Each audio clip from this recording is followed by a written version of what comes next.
네, 반갑습니다. 양재고 2학년 문학을 담당한 박재혁 강사입니다. 지금부터 중간고사 프로그램에 관련된 안내를 드릴 텐데요.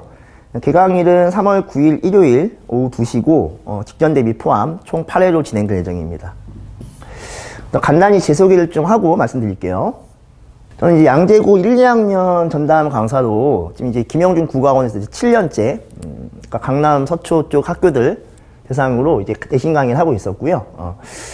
이제 양재고 학생들이 어떻게 좀 이렇게 공부할 때 어려움을 느끼고 있는지나, 그다음에 학교 선생님들의 어떤 그런 스타일, 뭐 이런 것들은 이미 충분히 알고 있다. 이렇게 말씀드리겠습니다.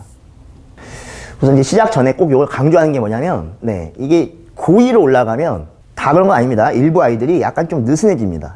고1 때 내신 성적이 아주 좋았다면은 좀 모르겠지만, 그렇지 않은 경우는 이거 2학년 때 내가 내신해서 뭐 되나? 이런 좀 잡생각이 많이 들어요. 그래서 하다가 조금 느슨해지고 하다가 느슨해지고 이런 게 좀 많은데, 이 학생의 의지와 저희 학원의 어떤 여러 가지 프로그램이 잘 결합이 돼야 가장 좋은 결과가 나오기 때문에, 저도 이제 의지를 열심히 이렇게 이끌도록 하겠지만 우선 기본적으로 이제 아이가 좀 새롭게 힘을 가질 수 있는 이제 그런 자세를 좀 가져야 된다 말씀드리겠고, 그리고 이제 양재고 같은 경우는 이제 1학기는 문학, 그 다음에 2학기는 독서, 이렇게 이제 진행이 되는데, 그 배우는 내용들이 그 내용에 다루는 개념, 뭐 여러 가지 것들이 결국 그게 수능 학습입니다. 근데 이제 아이들 생각에는 문학 교과서랑 수능 문학이 좀 별개라고 생각해요. 2학년 가다 보면. 이제 그러면서 자꾸 내신에 대해 좀 이렇게 뭔가 느슨해지거나, 혹은 이제 감히 내신을 좀 폄하하는 이런 게 있는데, 학교 시험의 어떤 기본적인 내용들을 토대로 결국 수능에 힘이 쌓인다. 이걸 꼭 명심했으면 좋겠습니다. 자, 우선 양재고 이제 문학에 대해 좀 분석을 해볼게요. 작년의 경우인데, 1학기 중간고사, 1학기 기말고사 총 보면은, 결국 작품 수는 거의 똑같죠. 10개. 그러니까 1학기 중간은 뭐 현대시가 좀 많았습니다. 현대시 6작품, 현대소설 1작품, 고전산문 3작품. 그 다음에 이제 기말은 조금 더 균등한 듯한데 고전이 좀 포인트가 돼 있죠. 그래서 고전시가 4작품, 고전산문 2작품, 현대소설 2작품, 현대시 2작품 이렇게 돼 있었는데, 보통 이건 어느 학교나 마찬가지입니다. 그래서 어떤 한 시험에서 현대문학에 좀 강조를 두면 한 범위는, 그 다음 범위는 좀 이제 고전으로 빠지고 이런 식의 어떤 경향은 다 일반적이긴 한데, 뭐 양재고 역시 이제 그랬다 이렇게 볼 수 있겠고요. 다른 학교와의 가장 큰 차이를 하면은 어떤 기본적 개념어를 선지도 많이 냅니다. 뭐 아시는 뭐 감정이입이나 뭐 표현법에 뭐 여러 가지 있죠. 뭐 무슨 뭐 직유법이나 그런 것들을 용어를 되게 많이 넣어요. 그래서 이제 문학의 기본 개념을 충실히 이해한 학생들이 결국 성적이 좋고, 근데 여기 이제 약간 또 아이들 입장에서 짜증나는 거는 낯선 작품을 보기로 내는 게 많습니다. 그래서 낯선 작품이 어떤 게 나올지를 예측할 수 있는 학교가 있고 예측할 수 없는 학교가 있는 것 같아요, 제 생각엔. 그러니까 되게 막 정말 완전히 최신의 현대시나 이런 걸 내면은 사실 그걸 적중한다는 건 되게 어렵습니다. 근데 양재고는 이제 뭐 올해는 모를 수 있는데요, 그간의 어떤 걸 봤을 때 그 교과서의 본 작품과 주제나 표현으로 뭔가 묶일 수 있는 이제 그런 작품들을 쭉 내왔기 때문에, 저는 이제 출제 예감 작품들도 함께 정리해서 자료로 이제 넣어주고 있다 이렇게 말씀드리겠습니다. 그래서 개념어 이해가 핵심이고요. 작품의 특징을 암기해야 돼요. 그러니까 고1 국어랑 이 부분은 별 차이가 없습니다. 그러니까 암기가 좀 들어갑니다. 그리고 낯선 작품이 나올 때를 대비해서 출제될 작품들도 정리해야 되고, 발레별 출제 포인트를 좀 잡아가야 됩니다. 고전시가에서 중요한 점이 뭔지. 고전시가 같은 경우는 이제 작품도 작품인데 그 고전시가가 문학사적으로 어떤 의의가 있는지까지도 꼭 물어보거든요. 그래서 그런 것들을 좀 짚어주면서 할 수 있는 그런 식의 어떤 수업을 바탕으로 공부해야 한다. 이렇게 말씀드리겠습니다. 다시 요약해보면 이렇죠.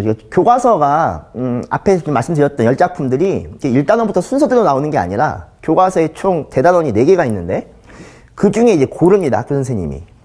그러니까 되게 랜덤이에요, 사실. 그래서 어떤 거를 중요도가 높다고 하시는 걸 골라서 단원별로 그걸 이제 선별해서 작품을 한 10개 정도를 내고 있고, 이제 문학 개념어가 강조되고 있고, 외부 작품을 보기로 내고, 그런데 이제 1학년 시험에 비해서는 문항수가 조금은 줄거든요. 1학년 때 시험이 훨씬 더 많죠, 문항수가. 근데 그래도 아이들은 시간의 압박을 느낍니다. 그래서 시간 압박을 해결하려면 실전 연습을 많이 해야 되겠죠. 그래서 저 같은 경우는 매 수업 시작 전에 복습 테스트를 먼저 봅니다. 그래서 테스트 시간에 실제 양재고 시험에서 느낄 시간 압박을 감안하는 문제 수를 줘요. 그러면 이제 그거를 계속 7번을 보거든요. 그렇죠? 그러니까 첫 주는 개강이니까 그냥 수업만으로 이루어지는데 2주차부터는 계속 이 시험을 먼저 봅니다. 그러면 시험 결과를 제가 이제 아이들 수업 끝나고 다 갖고 와서 다 애들 돌려줘요. 답안지를 돌려주면서 이제 테스트 피드백 뒤에 또 말씀드리겠지만 이제 그런 걸 다 하면서 이걸 연습해내면서 시간 압박을 이기는 훈련을 하겠다. 네. 그래서 이제 테스트가 또 성적이 안 좋거나 이런 학생들도 있을 테니까 이제 그런 학생들은 주중에 또 피드백까지 진행하는 이런 식입니다. 기출의 실제는 제가 한 뭐 3문제 정도 갖고 왔는데 이게 잘 안 보이실 테니까 그냥 이 감만 좀 보시면 지금 문제가 이제 보기가 좀 길죠. 그래서 보기를 토대로 작품에 대해 감상하는 걸 모두 고르시오.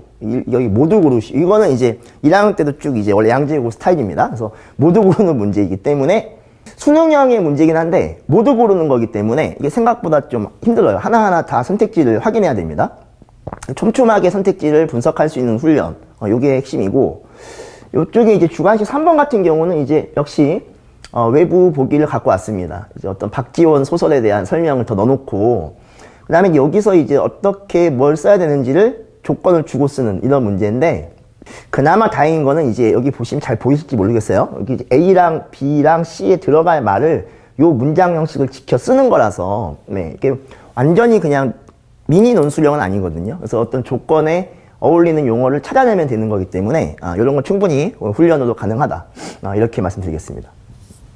그래서 개념어는 기본이고, 네, 문제 의도를 파악해야. 이 문제 의도 파악을 잘 못해요, 애들이 생각보다. 그러니까 공부해서 알고 있는 내용인데 어떤 문제가 물어보는 그 출제 의도를 모릅니다. 그럴 때는 이제 오답 노트를 제가 쓰게 해서 이 오답 노트에서 본인이 틀린 이유를 스스로 정확히 확인하고 정리할 수 있게 이렇게 하고, 이 모두 고르시오나 아까 보셨던 그 단답, 어떤 조건의 빈칸을 채우는 주관식 문제가 이게 이제 양재고 문학의 전형적인 문제인데, 이 최적화된 문제를 매주 이제 교재로 제공해서 대비할 수 있게끔 할 예정입니다. 서술형은 이제 강의를 안 됩니다. 서술형은 뭐 제가 비교적 쉽다고는 했지만 그래도 아이들 쓰는 게 워낙 좀 부족하기 때문에 요건 1대1 대면 첨삭을 할 건데, 수업이 끝나고 대면 첨삭을 할 수가 있는 상황이 아니기 때문에 애들도 이제 또 뭐 학원도 가야 되고요. 저도 또 바로 또 수업이 있고 이러기 때문에 요건 이제 대면은 주중 피드백으로 하는 걸 원칙으로 하되, 이제 아이가 좀 오기가 어렵다 그럴 때는 이제 카톡이나 이런 걸 통해서도 계속 채워나갈 예정입니다. 그래서 이제 조금 더 자세하게 기출의 특징을 좀 살펴보겠습니다. 한번. 중간고사에서 아까 말씀드렸던 현대시가 좀 위주였어요. 제목을 좀 보시면 뭐 백석의 시나 국수란 시, 그런 뭐 이제 김수영의 폭포, 정지용의 춘설, 이게 되게 이제 문학사적으로도 그 의의가 높은데 사실 애들이 좀 어려워할 수 있는 시예요. 뭐 춘설 같은 시, 이런 시들인데 다 이제 선별해서 냈다, 이렇게 보면 되겠고, 고전 산문도 생각보다 좀 많이 나왔죠. 그래서 이제 봉산탈춤이라는 민속극, 뭐 주몽신화라는 이제 뭐 설화, 그다음에 예덕선생전이라는 조선 후기의 어떤 소설. 그러니까 시대를 좀 이렇게 다 망라해서 출제가 되다 보니까 이제 아이들이 그 시대별로 어떤 흐름이나 포인트도 잡아야 잘 될 수 있는 이제 그런 시험이었다 보고요. 이제 반면에 이제 기말고사는 이제 고전시가에 집중이 됐습니다. 그래서 고전시가 중에서 이제 뭐 시조 세 편, 시조가 이제 고전시가의 어떤 핵심이니까 이게 기본이고, 그리고 이제 아마 제목은 다 들어보셨을 기억나실 네, 이 삼위인곡이란 작품, 네, 이걸 이제 함께 섞어서 고전시가의 어떤 계보를 정리해가는 이제 이런 식의 시험이었고요. 저는 이제 애들 자체가 이제 요즘에 고전 문학은 너무 재미가 없죠. 네, 어렵고. 그래서 아이들이 좀 이걸 재밌게 공부할 수 있도록 좀 스토리텔링으로 수업을 합니다. 그래서 좀 스토리텔링 수업을 하면서 화자의 뭐 상황, 뭐 태도, 이런 걸 좀 잡아내는 이런 걸 하고 있고, 앞서 말씀드린 이제 출제 예측 작품을 읽기 자료도 제공합니다. 그래서 뭐 현대시도 뭐 윤동주나 김소월 씨가 나왔을 때 윤동주의 이 교과서에 있는 별에는 밤과 유사한 어떤 주제, 정서를 갖고 있는 시들, 이런 것들을 이제 모아서 간단하게 볼 수 있게끔 어떤 이제 정밀하게 좀 컴팩트 있게 해가지고 이런 읽기 자료를 함께 제공해서 이 자료들 범위 내에서 결국은 거의 나올 수 있게끔, 네, 이렇게 이제 하고 있다, 말씀드리겠습니다. 자, 그래서 이제 어떻게 할 거냐, 이제 치밀하게, 꼼꼼하게, 끈끈하게 뭐 이런 어떤 모토인데 7단계 프로그램입니다. 이제 아이들이 이 수강하기 전에 제가 먼저 이제 상담 카드를 쓰게 합니다. 상담 카드에 이제 어떤 고1 때 국어에 대한 뭐 어떤 뭐 성적이나 뭐 공부의 어떤 방법 이런 걸 쭉 이제 쓰게 하는데 애들이 잘 안 써요. 네. 그렇게 뭐 국어 공부에 별로 관심이 없기 때문에 제가 이제 상세하게 항목별로 다 객관식화 시켜서 작성을 시켜서 아이의 어떤 상태를 체크하고 수업 전에 과제 검사가 되면 수업과 동시에 테스트를 보게 하고 테스트를 보면은 먼저 봐야 제가 그 수업 끝날 때 테스트 피드백이 됩니다. 이것도 있고요. 그 다음에 지각 방지가 있어요. 딱 정시에 바로 시험 보거든요. 그래서 개별적인 뭐 불가항력적인 사유가 아니면 시험 시간 20분인데 10분 늦게 왔다? 봐주지 않습니다. 이런 거는 좀 생활 습관을 교정한 차원에서도 아주 좋은 것 같고요. 그리고 이제 컴팩트 있게 강의하고 수업이 끝나면 테스트, 개별 체크, 이제 오답 노트를 채우게 하는 그런 방식이고 성적이 저조한 학생들도 물론이고 이제 성적이 좋지만 좀 더 뭔가 더 원하는 학생들을 대상으로 해서 이 주중 클리닉이라는 걸 할 겁니다. 그래서 날짜는 이제 뭐 지금 한 화수목 정도에서 4일 잡아서 아이가 올 수 있는 시간 잡아서 진행하는 거를 할 예정이고요. 자, 이런 식으로 수업을 하면서 마지막 최종 직전 대비는 단거나 1등급 노트를 제공합니다. 교재를 아주 슬림하게 만들어요. 이게 아시겠지만 시험 범위가 이만해도 시험 전날엔 이걸 이제 압축해서 그렇죠? 엑기스만 녹여야 되기 때문에 그래서 이런 식의 노트를 제공하면서 마무리가 됩니다. 수업 전중을 책임진다. 이거 너무 거창한 말인데 강의와 이제 자료 문제는 수업 중이죠. 그럼 이제 수업 전과 후를 어떻게 책임지냐 이건데 사실은 제가 아이를 뭐 클리닉 포함한다 해도 일주일에 한 2번 보는 거 아닙니까? 그러면 제가 볼 수 있는 건 이거밖에 없어요. 아이의 어떤 뭐 과제 이행도, 테스트 결과, 그리고 제가 이제 수업할 때 아이들 눈빛, 태도, 그렇죠? 그러면 이걸 다 봐서 이걸 다 종합해서 제가 학습 상황을 분석 보고를 해서 드릴 예정입니다.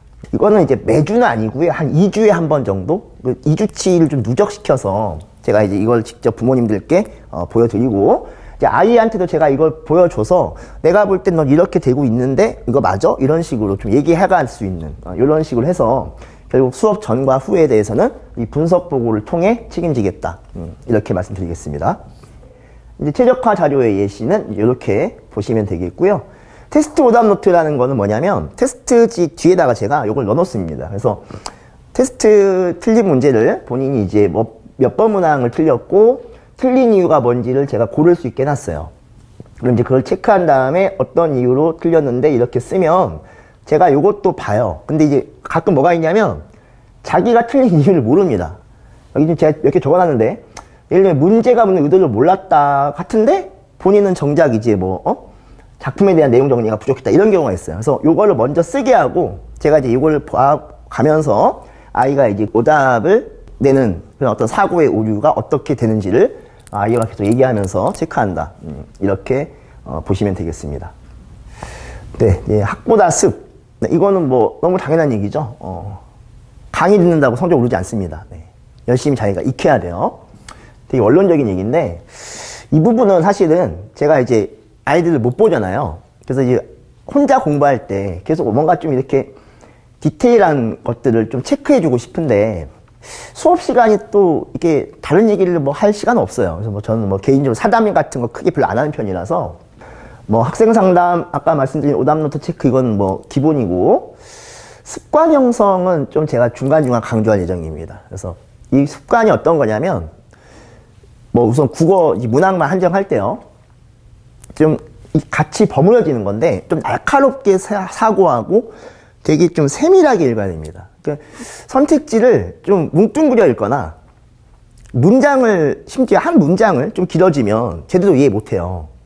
이런 것들을 좀 제가 바꾸는 이제 그런 식의 어떤 이야기를 좀 해가면서 수업을 할 거고 그리고 이제 목표는 높게 네 이거는 뭐 100점이 목표인 학생은 최선을 다했을 때 90점이 나올 수 있는데 80점이 목표인 학생은 제 경험상 최선을 다하지도 않고 네 최선 다했다 해도 80이죠.